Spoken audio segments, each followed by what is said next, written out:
Iran imechukua hatua ya kulipiza kisasi mara tu baada ya mashambulizi makubwa ya kijeshi yaliyofanywa na Marekani na Israel dhidi ya maeneo ya kijeshi na miundombinu ndani ya nchi hiyo.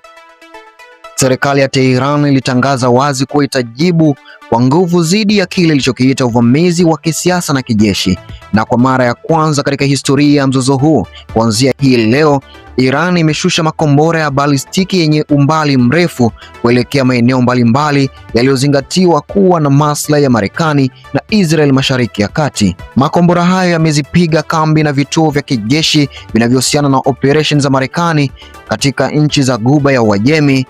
ikiwemo kituo cha kijeshi kinachohusiana na usukani wa meli za jeshi la Marekani huko Bahrain, ambapo wananchi na wakazi walisikia milipuko na vumbi kubwa likipanda angani. Serikali ya Bahrain iliita umma wake kuchukua tahadhari na kwenda kwenye maeneo salama kutokana na taharuki iliyosababishwa na tukio hilo. Lakini pia huko Qatar, mamlaka ya ulinzi wa anga iliripoti kuwa ilizima kasi ya makombora kadhaa yaliyolengwa makazi na miundombinu ya kijeshi, huku Qatar ikisisitiza kuwa haikuwa na nia ya kuvuruga amani ya nchi yake, bali ilikuwa ikijilinda dhidi ya mashambulizi yaliyokuja.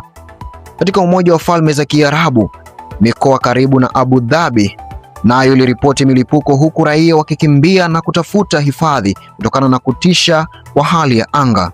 Katika Kuwait pia kulisikika milipuko na mamlaka mbalimbali za kijeshi zilifanya kazi kwa dharura kupunguza athari zinazoweza kutokea kutokana na makombora yaliyolengwa. Serikali ya Iran pia ilieleza kuwa mashambulizi hayo yalilenga maeneo yenye uhusiano mkubwa na vifaa vya kijeshi vya Marekani na Israel na kusababisha milipuko kutokea sehemu mbalimbali za eneo la Ghuba ya Uajemi. Mashambulizi haya ya kulipiza kisasi yalijitokeza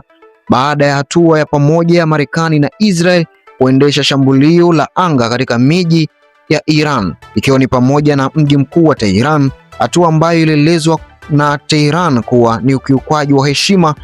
ya nchi na sheria za kimataifa.